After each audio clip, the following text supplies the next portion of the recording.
அடுத்து வாங்க. அடுத்த சைலண்ட் ஃபீச்சர்ஸ். ஒற்றை ஆட்சி கூறுகளை கொண்ட கூட்டாட்சி. Federation with unitary bias. அதாவது ஒற்றை ஆட்சி கூறுகளை கொண்ட கூட்டாட்சி முறை. அதாவது ஃபெடரேஷன் வித் யூனிட்டரி பயாஸ். சரி, இப்போ ஒற்றை ஆட்சினா என்ன, கூட்டாட்சினா என்ன? கூட்டாட்சி அப்படின்னா என்ன? கூட்டாட்சி என்றால் என்ன? சரி, இப்போ இப்படி பேசுவோம். ஸ்டேட்டும் சென்ட்ரலும். சரி, உலகில் மிகச்சிறந்த கூட்டாட்சிக்கு உதாரணம் அமெரிக்கா. இப்போ இன்னும் சொல்லப்போனாக்க இந்தியாவில் ஒவ்வொரு குடும்பமும் கூட்டாட்சி தன்மையை கொண்டது. அக்செப்ட் பண்ணிக்கிறீங்களா? ஒரு குடும்பம் என்றால் கணவனுக்கும் மனைவிக்கும் சம அதிகாரம் இருக்கணும். இருந்துச்சுன்னா அதுக்கு பேர் ஃபேமிலியில் கூட்டாட்சின்னு அர்த்தம். புரியுதா? என்ன சொல்ல வரேன்னு புரியுதா? இப்போ யாரோ ஒருத்தரை, ஹஸ்பண்ட் ஒய்ஃப் யாரோ ஒருத்தரை யூனியன் கவர்மெண்ட், இன்னொருத்தரை ஸ்டேட் கவர்மெண்ட் வச்சிங்கன்னு வைங்களேன், ஒரு ஃபேமிலி மிகச்சிறந்த குடும்பமாக இருக்கிறதுக்கு என்ன? கணவன் சொல்கிறத மனைவியும், மனைவி சொல்கிறத கணவனும் கேட்கணும். ரெண்டும் சரியாக அமைஞ்சிச்சுன்னா அந்த குடும்பம் நல்லா இருக்கும். அதே மாதிரி சென்ட்ரல் கவர்மெண்ட்டும் ஸ்டேட் கவர்மெண்ட்டும் மிகச்சரியாக இணைந்து பாடுபட்டால் நாடு நல்லா இருக்கும். ஆனால் இந்தியாவில் என்ன பஞ்சாயத்து, குறிப்பாக தமிழ்நாட்டுக்கு பிரசன்ட் குடும்பம் மாதிரி. இவன் சொல்கிறது அவன் கேட்க மாட்டான், அவன் சொல்கிறது இவன் கேட்க மாட்டான். அதே இங்கே பிரச்சனை. அப்போ கூட்டாட்சி என்பது, அதாவது மத்திய அரசிற்கும் அதிகாரம் இருக்கணும், மாநில அரசுக்கும் அதிகாரம் இருக்கணும். மக்கள் நலன் வரும்பொழுது ரெண்டு பேரும் இணைந்து செயல்படுவதற்கு தயாராக இருக்க வேண்டும். அப்போ மத்திய அரசுக்கு பவர் இருக்கணும், ஸ்டேட்டுக்கு பவர் இருக்கணும். சரிங்களா? இதில் பாருங்கள், இந்தியா கூட்டாட்சி நாடுன்னு சொல்ல முடியாது. ஏன்னா நம்ம பின்பற்றுவது கனேடியன் மாடல் ஆஃப் கூட்டாட்சி, கனடாவை அடிப்படையாக கொண்ட கூட்டாட்சி. என்னன்னு பாருங்கள். அப்போ இந்தியாவில் குடும்பங்களில் கணவனுக்கு அதிகாரம் இருக்கா, மனைவிக்கு இருக்கா? உங்களை கேட்டால் எங்களை சொல்ல வேண்டியது, எங்களை கேட்டால் உங்களை சொல்ல வேண்டியது, இப்படியே பொய் சொல்லிக்கிட்டே தெரிய வேண்டியது. சரி, அப்போ புரியுதா உங்களுக்கு? யாருக்கோ ஒருத்தனுக்கு அதிகாரம் இருக்குது. அப்போ இந்தியாவை பொறுத்த வரைக்கும் சென்ட்ரல் கவர்மெண்ட்டுக்கும் அதிகாரம் இருக்குது, ஸ்டேட் கவர்மெண்ட்டுக்கும் அதிகாரம் இருக்குது. ஆனால் ஸ்டேட் கவர்மெண்ட்டை விட சென்ட்ரல் கவர்மெண்ட்டுக்கு அதிக அதிகாரம் இருக்கிறது. அப்போ we follow the strong centre in federation. இப்போ அமெரிக்கா எப்படி சார் கூட்டாட்சிக்கு எக்ஸாம்பிள், உதாரணமான நாடு? அமெரிக்காவில் மத்திய அரசிற்கு என்னென்ன அதிகாரம் இருக்கிறதோ அனைத்து அதிகாரங்களும் மாநில அரசுக்கு இருக்கிறது. உதாரணத்திற்கு இப்போ அமெரிக்காவில் வாஷிங்டன் டிசி நாளைக்கே தனி நாடு ஆகணும்னு நினச்சிட்டாங்க. ஆகலாமா? தாராளமாக ஆக முடியும். அப்போ அமெரிக்காவை பொறுத்த வரைக்கும் பாருங்கள், வாஷிங்டன் டிசியை நியூயார்க் நகரமோ தனி நாடாகணும் முடிவு பண்ணிட்டாங்கன்னா அவங்க சட்டமன்றத்தில் ஒரு தீர்மானத்தை கொண்டு வந்து தனி நாடாக மாறிவிடலாம். இந்தியாவில் அப்படி முடியுமா? இந்தியாவோடு இருப்பதற்கு தமிழ்நாட்டுக்கு உண்மையிலேயே பிடிக்கலை, மோடி அரசாங்கம் எங்களுக்கு பிடிக்கலை. ஆனால் நீங்கள் என்ன பண்ண முடியாது, போகலாம் முடியாது. பிடிச்சிருக்கோ பிடிக்கலையோ இந்தியாவில் ஏற்றுக்கொண்டாக வேண்டும். ஏன்னா நம்ம பின்பற்றக்கூடிய கூட்டாட்சி அமெரிக்கா மாடல் கிடையாது, கனடாவுடைய மாடல். புரியுதா உங்களுக்கு? அப்போ இந்தியா பார்ப்பதற்கு கூட்டாட்சி மாதிரி தெரியும், ஆனால் உள்ளே போய் ஆராய்ச்சி பண்ணிங்கன்னா ஒற்றை ஆட்சி கூறுகளை கொண்டிருக்கும். அது ஏன் ஃபேமிலியை நான் எக்ஸாம்பிள் சொல்கிறேன்னா, நீங்கள் வெளி தோற்றத்துக்கு பார்த்தீங்கன்னு வைங்களேன், கணவனுக்கு மனைவிக்கும் அதிகாரம் இருக்கிற மாதிரி தெரியும். சரிங்களா? இன்னும் சொல்லப்போனாக்கா வீட்டுக்கு வெளியில் கணவருக்கு அதிகாரம் இருக்கிற மாதிரி தெரியும். ஆனால் அவரால் சுயமாக அதையும் செய்ய முடியுமா? செஞ்சுட்டு போனார்னாக்கா வீட்டில் மிதி வாங்கணும். அதாவது வீட்டில் வந்து ஏதோ ஒரு பிரச்சனை உருவாகும். அப்போ அவர் ஒரு செயலை செய்யும்போது என்ன பண்ணி ஆகணும்? இதனால் வீட்டில் சண்டை வருமோ வராதா என்பதை யோசிச்சுட்டே செய்ய வேண்டியது இருக்கிறது. அதே மாதிரி தான் இங்கேயும் சென்ட்ரல் கவர்மெண்ட்டு ஃப்ரீயாக அவங்க பாட்டு செய்கிறத செஞ்சுக்கலாம். ஆனால் ஸ்டேட் கவர்மெண்ட் ஒன்று செய்கிறதுக்கு முன்னாடி இதில் சென்ட்ரல் கவர்மெண்ட் தலையிட வாய்ப்பு இருக்கிறதா என்பதை யோசித்து தான் பண்ண வேண்டியது இருக்கும். உங்கள் இஷ்டத்துக்கு பண்ண முடியாது. புரிஞ்சா? அதனால தான் ஒற்றை ஆட்சி கூறுகளை கொண்ட கூட்டாட்சி. மேலேருந்து பார்க்குறதுக்கு மாதிரி கூட்டாட்சி. ஆனால் உள்ளே போனீங்கன்னா சரி, எப்பையெல்லாம் இந்தியாவில் கூட்டாட்சி முறை காணாமல் போகும்? எக்ஸாக்டாக நெருக்கடி நிலையின் பொழுது, அவசர நெருக்கடி நிலையின் பொழுது, during the emergency period divisions of பவர்ஸே கிடையாது. All power vested with union government. நெருக்கடி நிலையின் பொழுது அனைத்து அதிகாரங்களும் மத்திய அரசு கைகளுக்கு போயிடும், மாநிலங்களுக்கு அதிகாரம் இருக்காது. புரிஞ்சா? சரி, இந்த இடத்துல இந்த கூட்டாட்சியை பற்றி சொல்லும்போது மட்டும் ஒன்று எக்ஸ்ட்ரா எழுதணும். கூட்டாட்சி பற்றிய அறிஞர்களுடைய கூற்றுக்கள் மட்டும் எழுதிக்கிங்க. த ஸ்காலர்ஸ் ஒப்பீனியன் அபவுட் கூட்டாட்சி. ஸ்காலர்ஸ் ஒப்பீனியன் அபவுட் கூட்டாட்சி, அறிஞர்களின் கூற்றுக்கள். ஃபஸ்ட்டு பாருங்கள், கேசி வியர் அரைக்குறை கூட்டாட்சி, குவாசி ஃபெடரல். அடுத்து குவாசி அரைகுறை கூட்டாட்சி. அடுத்து பாருங்கள், மோரிஸ் ஜோன்ஸ்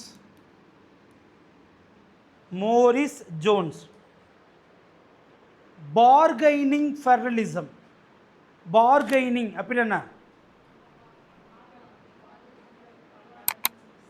பேரம் பேசுதல். அதனால் பேரம் பேசுதுன்னு அர்த்தம். ஸ்டேட் கவர்மெண்ட் எப்போ பார்த்தாலும் என்ன பண்ணணும்? சென்ட்ரல் கவர்மெண்ட்டை பேசிக்கிட்டே இருக்கணும். அதனால் பாருங்கள், எல்லா முதலமைச்சரும் என்ன பண்ணுவாங்க? மத்திய அரசுக்கு கடிதம் எழுதியிருக்கிறோம், மத்திய அரசுக்கு இப்படி தான் எழுதிக்கிட்டே தெரிவாங்க. பாருங்கள், ஒன்றுமே நடக்காது. அதான் பார்கெனிங் ஃபெடரலிசம். பேரம் பேசக்கூடிய, கெஞ்சி கேட்கக்கூடிய. இந்த பேரம் பேசுதுன்னு என்ன அர்த்தம்? ரெக்வஸ்ட் பண்ணி கேட்குறதுயா. இப்போ கடைக்காரர் 100 ரூபா சொல்கிறார், ஐயா எனக்காக ஒரு 50 ரூபாய் ஆக்கிக்கங்க. அதுக்கு பேர் தான் பார்கெனிங். பார்கெயின் பண்ணும்போது அதிகாரத்தமாக பேச முடியாது. பார்கெனிங்கில் வந்து பார்த்தீங்கன்னா 100 ரூபா சொல்லும்போது 100 ரூபாலாம் இப்போ அதிகார தோரணையில் பேசுனீங்கன்னாக்க கடைக்காரர் என்ன பண்ண மாட்டார், போடா வேற ஆளை பார்த்துக்கணுண்டா. அதனால் இப்போ பார்கெயின் பண்ணும்போது கெஞ்சித்தே நீங்கள் பார்கெயின் பண்ணணும். அப்போ மத்திய அரசிடம் மாநில அரசு கெஞ்சக்கூடிய ஒரு நிலையில் இருக்கக்கூடிய கூட்டாட்சின்னு அர்த்தம். அடுத்து பாருங்கள், கிரான்வில் ஆஸ்டின் கூட்டுறவு கூட்டாட்சி, கோஆபரேட்டிவ் ஃபெடரலிசம். கூட்டுறவு கூட்டாட்சி, Ivor Jennings.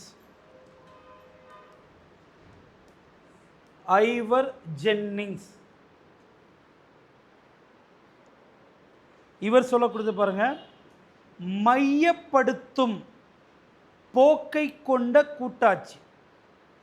The federation with centralizing tendency. மையப்படுத்தும் போக்கை கொண்ட கூட்டாட்சி. Federation with centralizing tendency. மையப்படுத்தும் போக்கு. முடிஞ்சா? அவ்வளோதையா? இந்த 4ம் ஏற்கனவே பொறுத்துவ question. Scholars opinion about federalism பொறுத்துவ கேள்வி. அடுத்து பாருங்கள், நெக்ஸ்ட்டு 13வது பாயிண்ட்ஸ் வருதா? சிறப்பு கூறுகளில் பாருங்கள், judicial review with parliamentary supremacy. நீதி சீராய்வு மற்றும் பாராளுமன்ற மேலாதிக்கம். Judicial review with parliamentary supremacy. நீதித்துறை சீராய்வு மற்றும் பாராளுமன்ற மேலாதிக்கம். இப்போ என்ன சொல்லிட்டேன், இந்தியாவில் எதை செய்வதாக இருந்தாலும் யார் இதை செய்ய முடியும்? பார்லிமெண்ட்டில் சட்டம் இயற்றி. சரி, இப்போ இந்த பார்லிமெண்ட் சட்டத்தை செல்லாது அப்படின்னு சொல்ல முடியுமா? ஹைகோர்ட் சொல்ல முடியாதா? நான் ஹைகோர்ட் சொல்ல முடியுமான்னு கேட்குறேன். முடியாதா? அப்போ ஜுடிஷியல் ரிவ்யூ அப்படின்னா என்ன? நீதித்துறை சீராய்வு அப்படின்னா என்னன்னு கேட்குறேன்.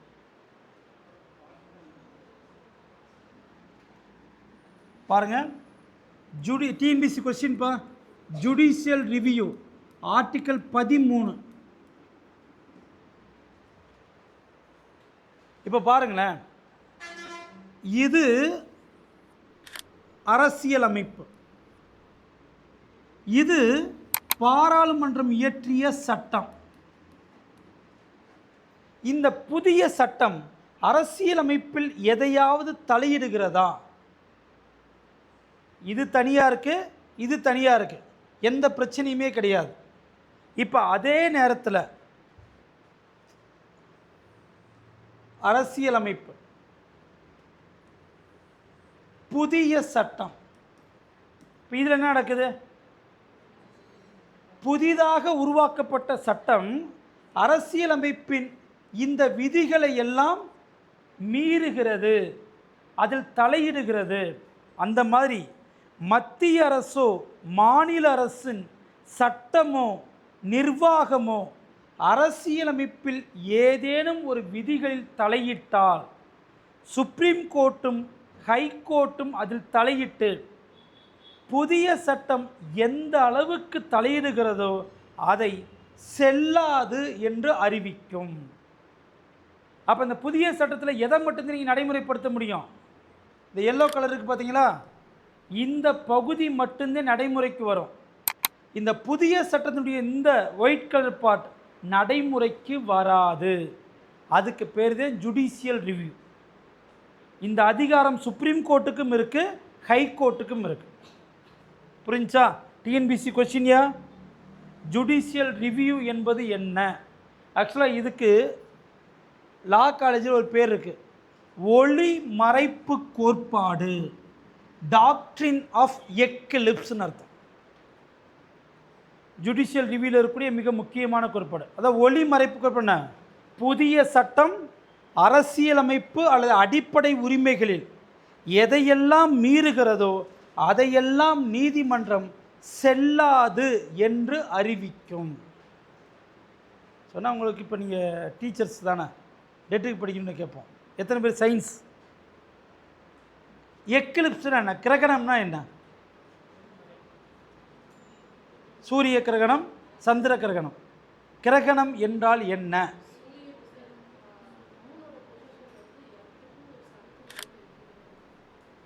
நீங்கள் விளக்கம்லாம் நான் கேட்கல, கேட்குறது சூரிய கிரகணம் என்றால் என்ன, சந்திர கிரகணம் என்றால் என்ன? பூரா என்னமோ அறிவாளி ஐண்டிஸ்ட் இது பேசுகிறாங்கப்பா. நான் கேட்ட கேள்வியே பதில் சொல்ல மாட்டாங்க.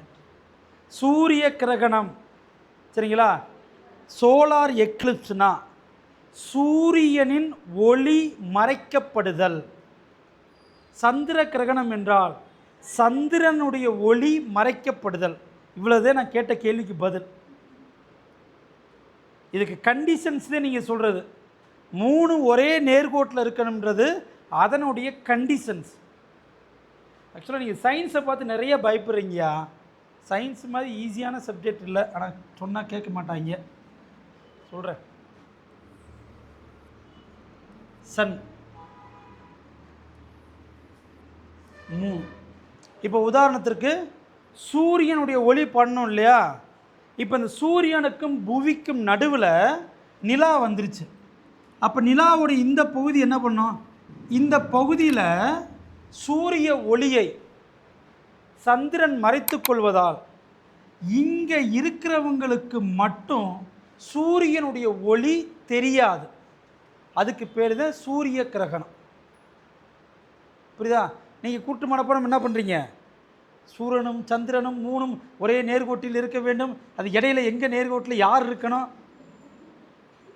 நீங்கள் புரியலைனாக்க கடைசி வரைக்கும் புரியாது. புரியாமல் மனப்பாடம் பண்ணீங்கன்னா இதுவா அதுவான்ற சந்தேகம் இருந்துக்கிட்டே இருக்கும். சூரியனுடைய ஒளி நிலாவால் மறைக்கப்படுவதால் புவியில் இருப்பவர்களுக்கு, அதையும் பாருங்கள், எல்லாருக்கும் கிடையாது.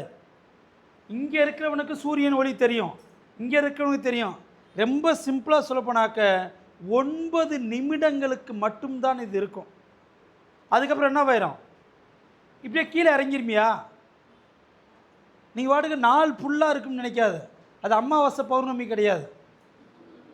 இப்போ அமாவாசை பௌர்ணமி நேரத்து என்ன பஞ்சாயத்து? 12 மணி நேரம் நைட்டு ஃபுல்லாக இருக்கும், ஒரு நாள் ஃபுல்லாக இருக்கும். அமாவாசை பௌர்ணமி வேறு, கிரகணம் வேறு. இப்போ அதே பாருங்கள், லூனார் எக்லிப்ஸ்னு என்ன? ஒன்றும் கிடையாது. Sun, earth, moon. இப்போ என்ன பிரச்சனை?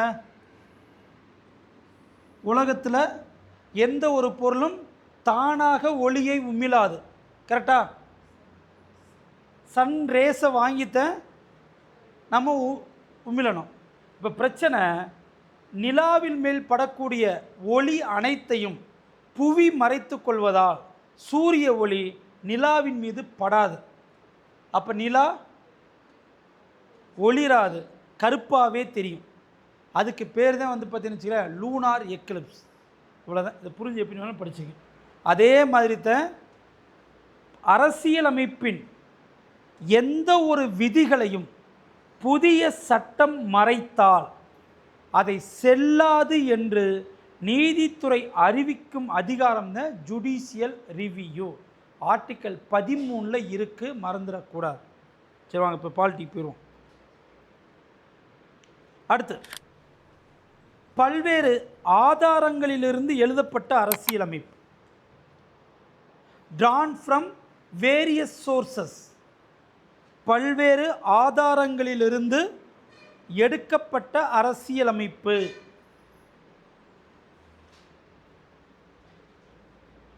அக்செப்ட் பண்ணிக்கலாமா? அப்போ ஏறக்குறைய 60 நாடுகளின் அரசியலமைப்பை பின்பற்றி drawn அல்லது written from various sources. இதில் மிக முக்கியமான ஒரு பொறுத்துவ கொஸ்டின் இருக்கு பாருங்க. இந்திய அரசியலமைப்பின் கட்டமைப்பு, ஸ்ட்ரக்சர் எங்கிருந்து எடுத்தோம்னா இந்திய அரசு சட்டம் 1935. அது ஒன்றுண்ணா, அரசியலமைப்பின் கட்டமைப்பு 35 ஆக்ட். அரசியலமைப்பின் கட்டமைப்பு 35 ஆக்ட்.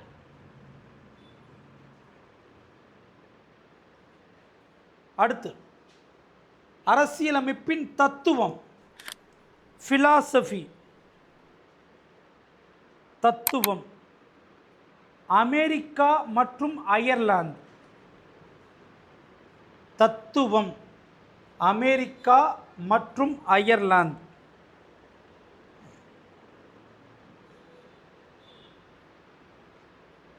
அரசியல் பகுதி, political part,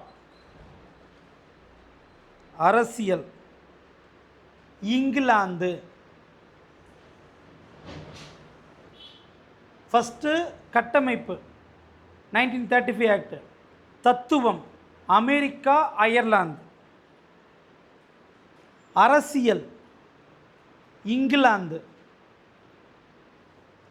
50% மேலானவை, more than 50%, 35 act. 35 act முடிஞ்சா? அவ்வளோதையா? அடுத்து பாருங்க, நெக்ஸ்ட், சுதந்திரமான அமைப்புகள். சுதந்திரமான அமைப்புகள் பாருங்க, இந்திய அரசியலமைப்பு பல்வேறு சுதந்திரமான அமைப்புகளை உருவாக்கி இருக்கிறது. உதாரணத்திற்கு எலெக்ஷன் கமிஷன், யூபிஎஸ்சி, டிஎன்பிசி, நீதித்துறை இவர்களுடைய அதிகாரத்தில் யாராவது தலையிட முடியுமா? இப்போ டிஎன்பிசி நோட்டிஃபிகேஷனே கொடுக்கல, யாராவது கேள்வி கேட்பீங்களா? டிஎன்பிசி எக்ஸாமில் கொஸ்டின் தப்பாக வந்துருச்சு, கேள்வி கேட்பீங்களா? கேஸ் போட முடியுமா?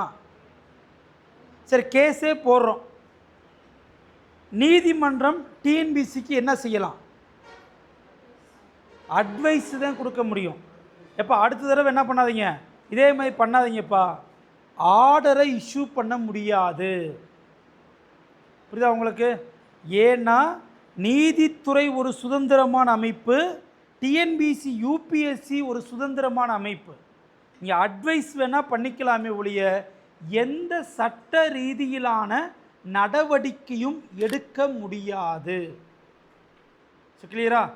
எக்ஸாம்பிள் மட்டும் போட்டு வச்சுங்க. Election commission, union public service commission, state public service commission, எக்ஸெட்ராண்ட். முடிஞ்சா? அடுத்து எமர்ஜென்சி ப்ரொவிஷன்ஸ், அவசர கால ஏற்பாடுகள் அல்லது விதிகள். இதில் வேணால் அருமையாக ஒன்று பேசுவோம், டிஎன்பிசி கொஸ்டின் பேசலாம். எமர்ஜென்சி மொத்தம் எத்தனை வகையான எமர்ஜென்சி இருக்குது? 3 டைப்ஸ் ஆஃப் எமர்ஜென்சி இருக்குது. அக்செப்ட் பண்ணிக்கலாமா? ஆர்டிகல் 352, 356, 360. நேஷனல் எமர்ஜென்சி, தேசிய நெருக்கடி நிலை. State emergency or president rule, மாநில நெருக்கடி நிலை அல்லது குடியரசுத் தலைவர் ஆட்சி.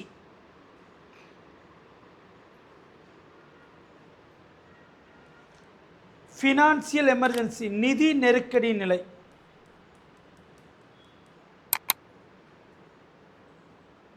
வருதா?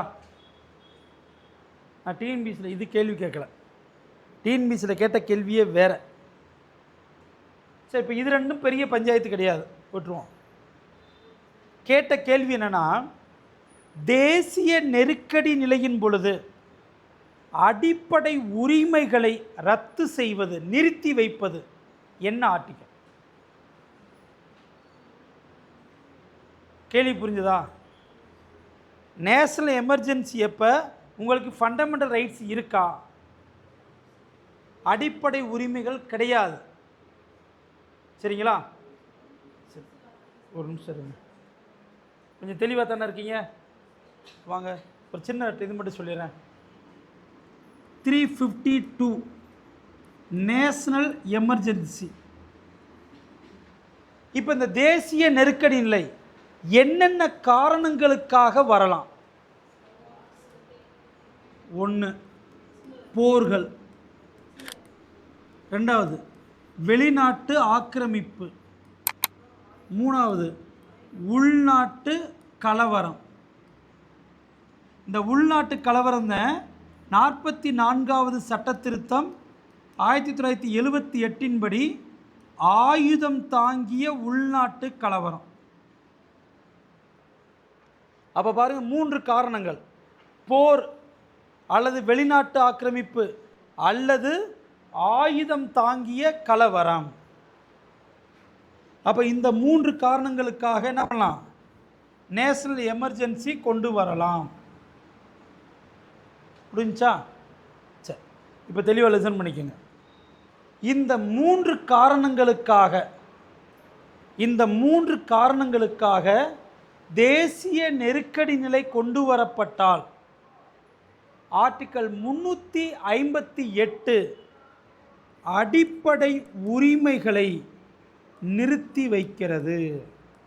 அப்போ அடிப்படை உரிமைகளை நிறுத்தி வைக்கக்கூடிய ஆர்டிகல் 350. கரெக்ட், சாரியா, சாரி, இங்கே 9 போட்டுங்க, 359 போடுங்க.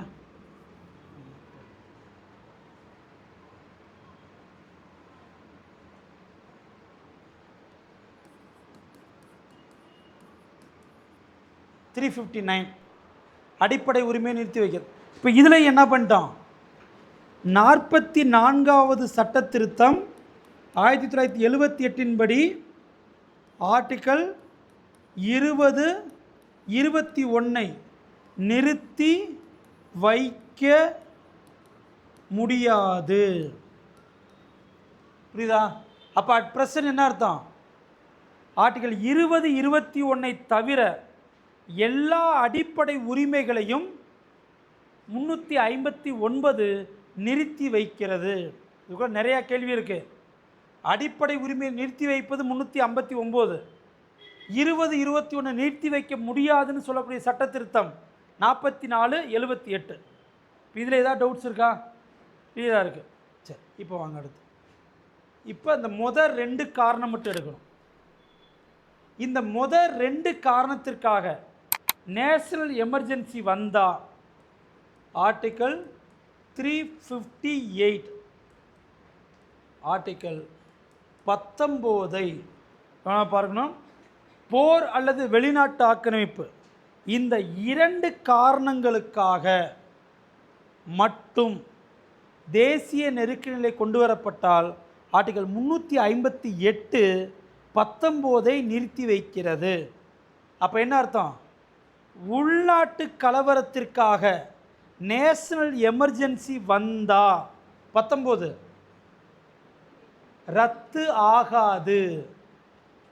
நான் முதல் 2 காரணம் தானே சொல்லியிருக்கேன். உள்நாட்டு கலவரத்திற்காக நேஷனல் எமர்ஜென்சி வந்தால் 19 ரத்து ஆகாது, மறந்துவிடக்கூடாது. கிளியராக இருக்கா? புரிஞ்சான்ட்டு இவ்வளோதையா? இதில் 358 ஒன்று பெருசாக கிடையாது.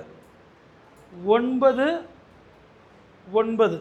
வராது, அவ்வளோதான். கொஞ்சம் கூட கன்ஃபியூஸாக 9 வராது.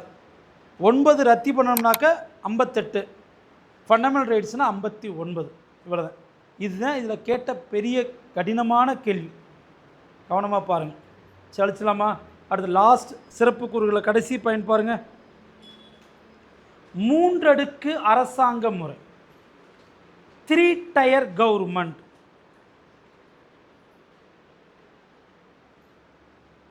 மூன்றடுக்கு அரசாங்க முறை, 3 டயர் கவர்மெண்ட். அதென்ன sir 3 tier government? Central government, state government, local self government. மத்திய அரசு, மாநில அரசு, உள்ளாட்சி அமைப்புகள் என்கிற 3 அடுக்கு அரசாங்க முறை இருக்கிறது.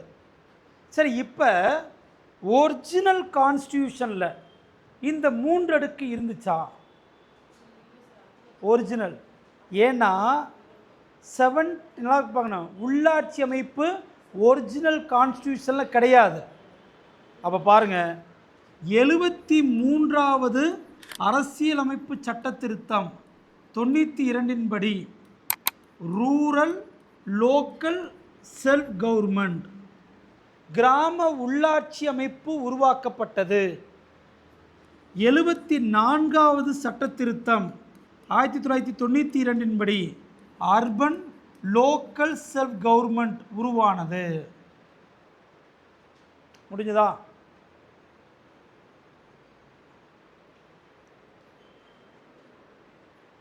அதாவது 73வது படி கிராம உள்ளாட்சி அமைப்பு, 74வது சட்டத்திட்டத்தின்படி நகர்ப்புற உள்ளாட்சி அமைப்பு.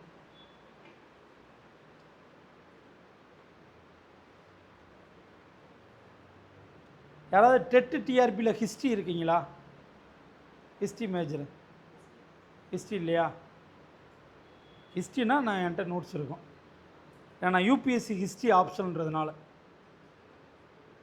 ஒரு பேர் என்ன ஹிஸ்ட்ரி எவனுமே படிக்கலையா? என்னது இது? எப்போ அதுக்கப்புறம் ஒன்று, நான் பேசிக்கலாக உங்களை மாதிரி ஆர்ட்ஸ் கிடையாது. ஐ ஆம் ஏ ஆட்டோமொபைல் இன்ஜினியர். நான் ஒரு பொறியாளர். அதனால் வந்து பார்த்தீங்கன்னா இது வந்து என்னுடைய டைம் பாஸுக்கு படித்தது. இன்ஜினியரிங்கில் வேலை தராதனால இதை நானே உருவாக்கிக்கிட்டேன். வேறு ஒன்றும் இல்லை. வாங்க போயிடும். சரி, நெக்ஸ்ட் வாங்க. நீங்கள் நம்ம கற்றுக்கிறதையா நீங்கள் திரும்ப திரும்ப சொல்ல, நம்ம கற்றுக்கிறது வேறு ஒன்றும் கிடையாது. நெக்ஸ்ட் வாங்க போவோம். அடுத்து பாருங்கள், லாஸ்ட் பாயிண்ட்டு, கூட்டுறவு சங்கங்கள்.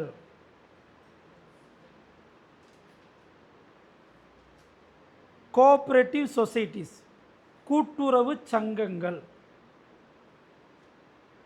சரி, அது என்ன கூட்டுறவு சங்கம்? எங்கே இருக்கிறது?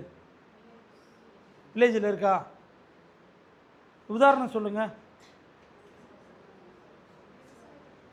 ஒன்றும் பெருசு இல்லைப்பா, ஏயா ஆவின் வரைக்கும் போங்க. மகளிர் சுய உதவி குழுவே ஒரு கூட்டுறவு சங்கம் தையா, ஸ்ட்ரெயிட்டாக ஆவின் மேலே தான் போகிறது. அதெல்லாம் வேற. உங்கள் நடைமுறையில் இருக்கிறத சொல்லுங்கள். மகளிர் சுய உதவி, அப்போ மகளிர் சுய உதவி குழுவில் என்ன பண்ணுது? இப்போ கூட்டுறவு சங்கங்களுடைய தேவை என்பது என்ன? கடன் தராங்க. அப்போ ரொம்ப சிம்பிள், உங்களுடைய வாழ்வாதாரத்திற்கு தேவையான அடிப்படை பொருளாதாரத்தை மேம்படுத்துவதற்கு மிக குறைந்த வட்டி விகிதத்தில் எளிதாக கடன் பெறுவதற்காக. சரிங்களா? அப்போ எத்தனை பேர் சேர்ந்து ஒரு சங்கத்தை உருவாக்கிடலாம்? 12 15? மினிமம் 12, மேக்சிமம் இருக்கலாம், அது ஒன்றும் பிரச்சனை இல்லை. அப்போ மினிமம் ஒரு 12 பேர் சேர்ந்து. இதில் என்ன கொடுமைனா, ஆண்களுக்கு அந்த மாதிரி எதுவும் கிடையாது, ஒன்லி பெண்களுக்கு மட்டும்தான். இந்த வரவும் போகிறவன் பூராமே பெண்களை பாதுகாக்கத்தையும் கிளம்புறானே ஒழிய ஆண்களுக்கு எதுவுமே செய்ய மாட்டாங்க. சரிங்களா? சரி, இப்போ கேட்போம், எதிரி கேட்கலாம். சிங்கப்பெண் நல்லதா கெட்டதா? சிங்கப்பெண் திட்டம் ஒன்று ஆரம்பித்தார்ல, அதை பற்றி நீங்கள் என்ன நினைக்கிறீங்க? கெட்டது. என்னை பொறுத்த வரைக்கும் அது கெட்டது. சரிங்க, சிங்கப்பெண் உருவாக்கிட்டீங்க, ட்ரெஸ் எல்லாம் கொடுத்துட்டீங்க. சரியா? இப்போ திடீர் நைட்டு 2 சிங்க பெண்களை டியூட்டிக்கு அனுப்பிட்டீங்க, அவங்களுக்கு யார் பாதுகாப்பு?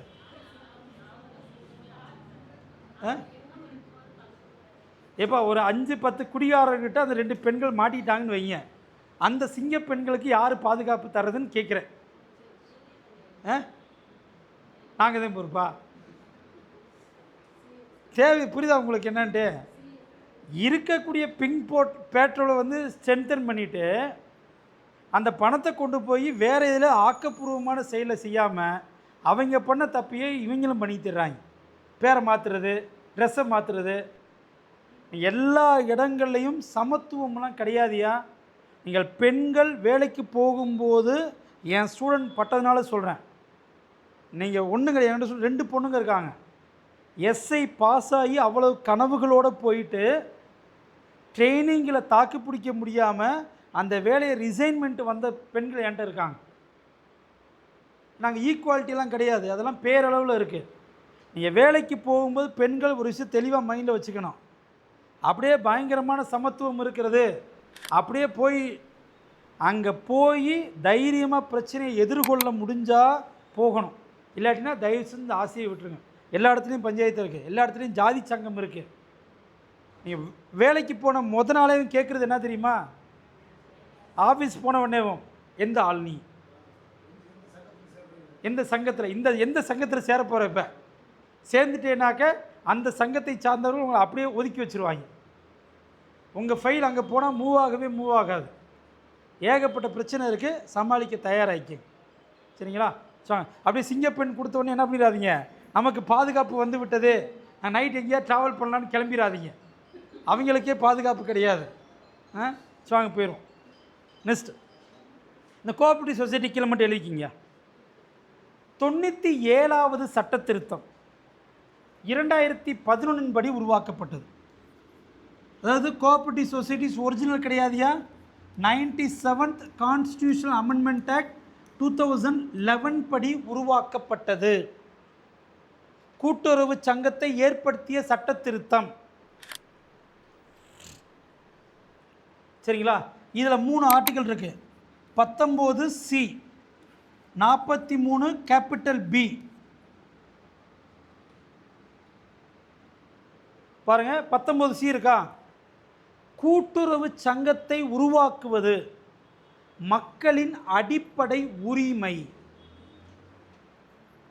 கூட்டுறவு சங்கத்தை ஏற்படுத்துவது மக்களுடைய உரிமை.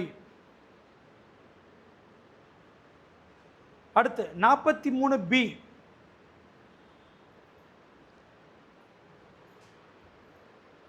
கூட்டுறவு சங்கத்தை உருவாக்குவது அரசின் கடமை.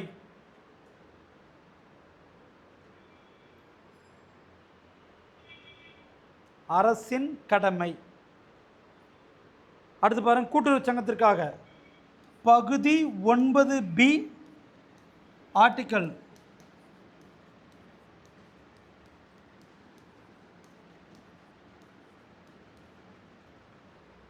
கூட்டுறவு சங்கத்திற்காக புதிதாக உருவாக்கப்பட்ட பகுதி 9B, அதற்காக உருவாக்கப்பட்ட புதிய சரத்துக்கள்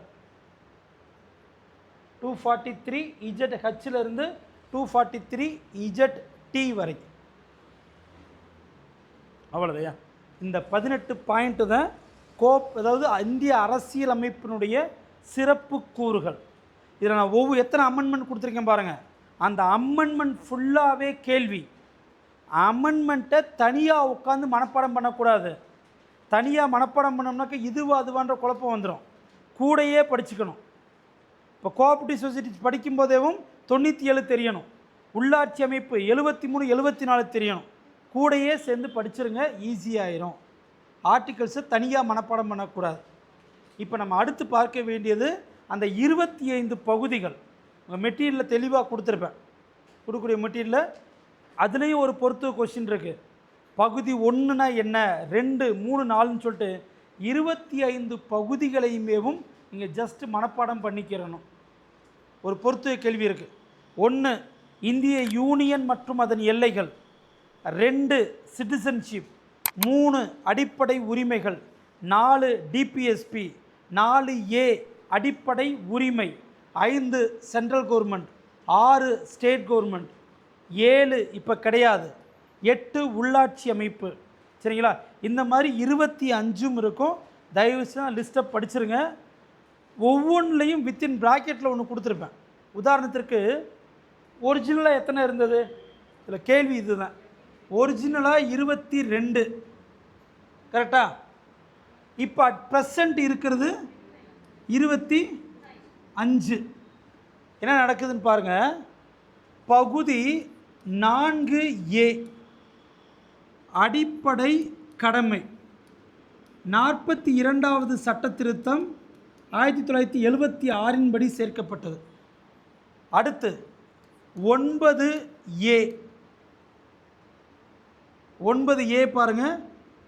அர்பன் லோக்கல் செல்ஃப் கவர்மெண்ட், நகர்ப்புற உள்ளாட்சி அமைப்பு 74வது சட்ட திருத்தம் 1992. அடுத்து 9B கோஆப்ரேட்டிவ் சொசைட்டிஸ் 97 2011. அடுத்து 14A ட்ரிபியூனல்ஸ் தீர்ப்பாயங்கள் 42வது சட்ட திருத்தம் 1976. சரி, இப்போ ஒரிஜினலாக 22 இருந்துச்சு. இந்த 4 சேர்த்தோம்னா அப்புறம் எப்படி 25? என்னன்னு பாருங்க. பகுதி 7 முஸ்லீம் மெஜாரிட்டி ஏரியாஸ், அது புறம் பாகிஸ்தானுக்கு போயிட்டதுனால இப்போ இந்த பகுதி தேவையில்லை. சரிங்களா? இந்த பகுதியை ரத்து செய்து விட்டார்கள். அதாவது 7வது அரசியலமைப்பு சட்ட திருத்தம் 1956 படி 7வது பகுதி நீக்கப்பட்டு விட்டது, அதாவது ரத்து செய்யப்பட்டு விட்டது. இந்த 26 7 ரத்து பண்ணிட்டதுனால அட் ப்ரெசண்ட் 25. சரிங்களா? இவ்வளவு தான் நீங்கள் தெரிந்து கொள்ள வேண்டியது. மற்றபடி என்ன இருக்கும், எல்லாத்தையுமே டீட்டெயிலாக நம்ம படிக்கணும். இதில் உங்களுக்கு கடமை தெரியும். இல்லை ட்ரிபியூனல்ஸ்னால் என்ன, தீர்ப்பாயம்னா என்ன கேள்விப்பட்டிருக்கீங்களா?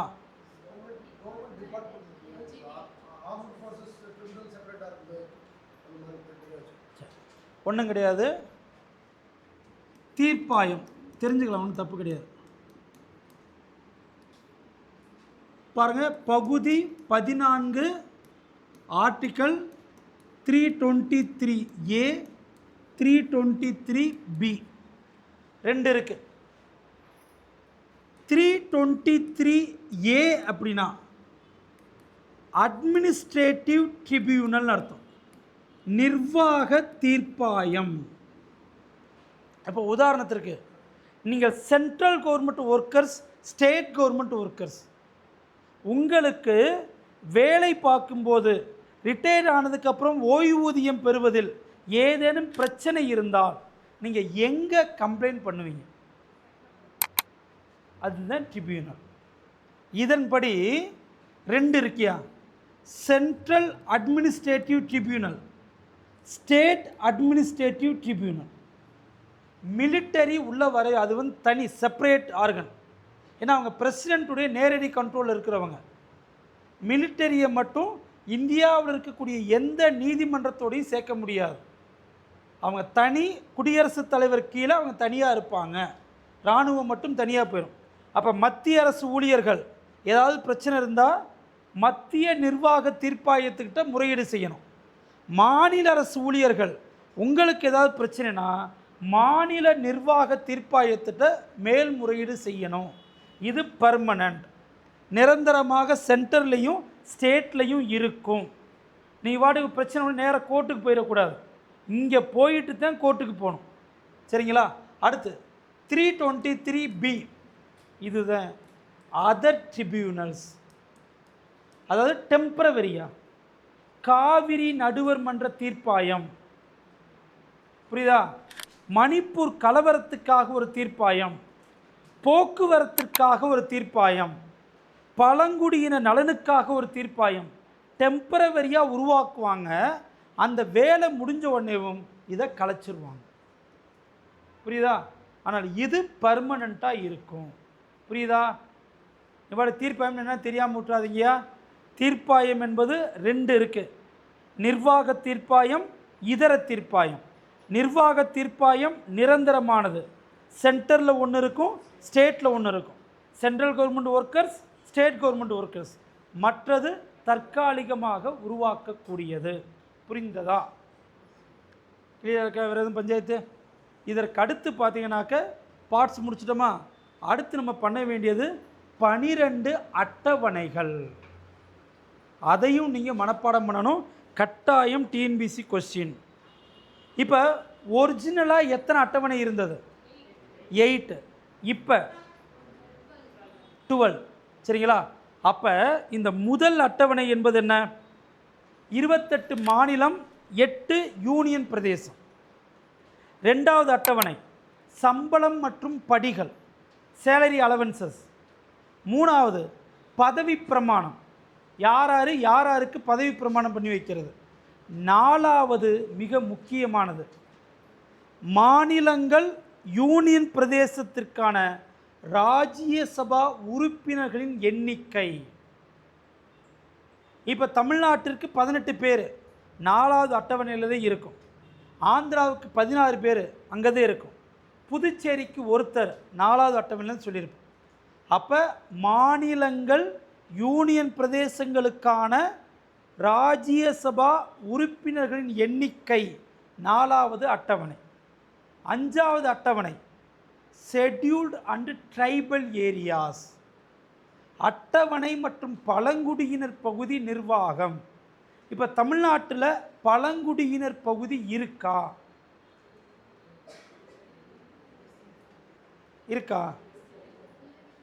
கிடையாது. தமிழ்நாட்டில் ட்ரைப் இருக்காங்க, ஆனால் ட்ரைபல் ஏரியாஸ் கிடையாது. நீலகிரியில் ட்ரைபல் ஏரியா வீட்டுக்கு போயிருக்கீங்களா? அவங்க டூரிசத்தில் உங்களை விட பணக்காரனாக இருக்கான். ஃபாரின் டூரிஸ்ட் வரான் இல்லையா, அவங்கள வீட்டில் தங்க வச்சாங்கனாக்க திருப்பி போகும்போது லட்சமாக கொடுத்துட்டு போகிறாங்க. அவங்க வீட்டில் நீ நினைக்கிற மாதிரி உங்கள் வீட்டில் இல்லாத பல வசதிகள் அவங்க வீட்டில் இருக்குது. ஏசி, வாஷிங் மிஷின், ஹீட்டர் எல்லாத்தையும் வச்சுருக்காங்க. நீங்கள் ஏதோ ட்ரைபல் என்பது தமிழ்நாட்டில் இருக்கணும், நீங்கள் ட்ரைபலில் சேர்க்கக்கூடாது. இன்னும் ட்ரெஸ்ஸு போடாதவங்க, இன்னும் ஸ்கிரிப்ட் இல்லாதவங்க, எழுத்து முறை இல்லாத ட்ரைபல்ஸ் இந்தியாவில் இருக்கிறார்கள். அது மொத்தம் 11 மாநிலத்தில் இருக்குது. அது 371A பின்னாடி நடத்துவேன், உங்களுக்கு வெயிட் பண்ணுங்கள். ஆர்டிகல் 371 நடத்துவேன். அந்த பழங்குடியினர் பகுதியுடைய நிர்வாகம் தான் அட்டவணை 5 இருக்கும். அடுத்து அட்டவணை 6 என்பது பாருங்கள், இது நிறைய பேர் தப்பாக மனப்பாடம் பண்ணி வச்சுருப்பாங்க. இப்படி ஏதாவது பார்த்துருக்கீங்களா?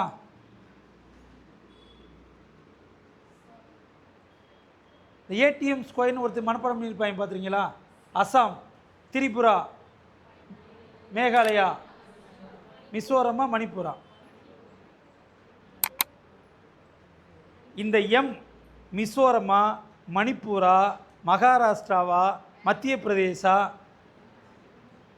ஆக்சுவலாக இந்த ஷார்ட்கட்டை உருவாக்குனது ஆனால் அது தமிழ்நாடு ஃபுல்லாக பரவி பாதியில் நின்றுச்சு. ஏடிஎம்மில் மணி வராது, இதுதான் அந்த ஷார்ட்கட்டு. மணிப்பூர் வரக்கூடாது, நார்த் ஈஸ்ட் அது கன்ஃபார்ம். அப்போ மகாராஷ்டிரா, மத்திய பிரதேஷ் வர வாய்ப்பு இல்லை, முடிச்சிடலாம். அப்போ அங்கே இருக்கக்கூடியது 3 எம்மு, மேகாலயா, மிசோரம், மணிப்பூர். ஏடிஎம்மில் மணி வரக்கூடாது, மணிப்பூரை விட்டுருங்க, இவ்வளோதே இருக்கணும். அதனால தான் இந்த தயவு செஞ்சு இந்த ஷார்ட்கட் சொல்கிறவனை நம்பாதீங்கயா. பூரா சென்னையில் நாங்கள் உருவாக்குனது ஃபுல்லாக அது கடந்து வரும்போது பாதியிலே வந்து நின்றுது. எல்லா ஊர்லேயும் பாதியை மனப்பாடம் பண்ணிக்கிட்டு எது எங்கன்னு போய் எக்ஸாமில் போய் குழம்புறீங்க. ஃபுல்லாக படிக்கணும். அசாம், திரிபுரா, மேகாலயா, மிசோரம் மணி வரக்கூடாது. இந்த 4 மாநிலங்களுடைய ட்ரைபல் ஏரியாஸினுடைய நிர்வாகம் 6வது அட்டவணை. அடுத்து 7வது அட்டவணை உங்களுக்கு ரொம்ப தெரிந்தது, டிவிஷன்ஸ் ஆஃப் பவர்ஸ். அதிகாரங்கள் 3 பிரிவுகளாக பிரிக்கப்படும். மத்திய அதிகாரம், மாநில அதிகாரம், பொது அதிகாரம். 3 பட்டியலிலும் வரவில்லை என்றால் சென்ட்ரல் கவர்மெண்ட், மத்திய அரசுக்கிட்ட இருக்கும். சரிங்களா? அடுத்து 8வது அட்டவணை மொழிகள். சரியா? லாங்குவேஜஸ். ஒரிஜினலாக இருந்த மொழி எத்தனை? அதாவது அரசியலமைப்பில் அங்கீகரிக்கப்பட்ட மொழிகள். ஒரிஜினல் கான்ஸ்டியூஷனில் 14. ஒரிஜினலாக அரசியலமைப்பு ஏற்றுக்கொண்டது, அம்பேத்கர் ஏற்றுக்கொண்டது 14 தான். 15வது மொழி சிந்தி. 16, 17, 18 கொங்கணி, மணிப்புரி, நேபாளி. அடுத்து 19, 20, 21, 22 போடோ, தோங்கிரி, மைதிலி, சந்தாலி. இது எல்லாத்துக்குமே அமெண்ட்மெண்ட் கொடுத்துருப்பேன். 21st அமெண்ட்மெண்ட் ஆக்ட் 1967, 71வது அமெண்ட்மெண்ட் ஆக்ட் 1992, அதுக்கடுத்து 92nd அமெண்ட்மெண்ட் ஆக்ட் 2003. சரிங்களா? இது கட்டாயம் நம்ம படித்தாகணும். சிந்தியை அங்கீகரித்தது 21வது சட்ட திருத்தம். கொங்கணி, மணிப்புரி, நேபாளத்தை அங்கீகரித்தது 71வது சட்ட திருத்தம். இந்த 4ஐயும் அங்கீகரித்தது 92வது சட்ட திருத்தம்னு தெரியணும். சரிங்களா? வேறு வழி இல்லை. இப்போ இந்த 8 தான் ஒரிஜினல். 9வது என்ன? ஒரு 5 மினிட்ஸ், 5 நிமிஷம். 9வது அட்டவணை பாருங்கள், ஒரிஜினல் கிடையாது, சேர்க்கப்பட்டது. அப்போ 9வது அட்டவணையை சேர்த்தது ஃபர்ஸ்ட் அமெண்ட்மெண்ட் ஆக்ட் 1951. அப்போ 9வது அட்டவணையில் என்ன சார் இருக்குது? 3 வார்த்தை. 1, ஜமீன்தாரி முறை ஒழிப்பு. அதாவது ஜமீன்தாரி முறை, நில சீர்திருத்தம், நீதித்துறை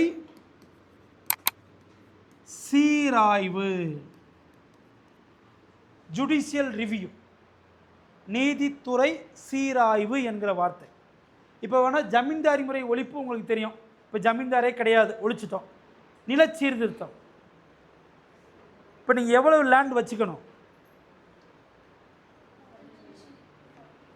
ஒரு குடும்பம் எவ்வளவு நிலம் வைத்து கொள்ளலாம்?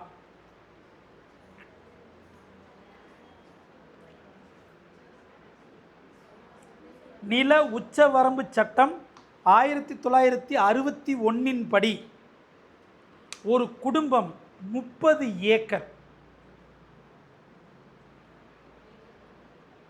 என்னன்னு சொல்கிறேன், ஒன்றும் சொல்ல. 5 பேர் கொண்ட குடும்பம் 15 ஏக்கர். ஒவ்வொரு கூடுதல் உறுப்பினருக்கும் 5 ஏக்கர்.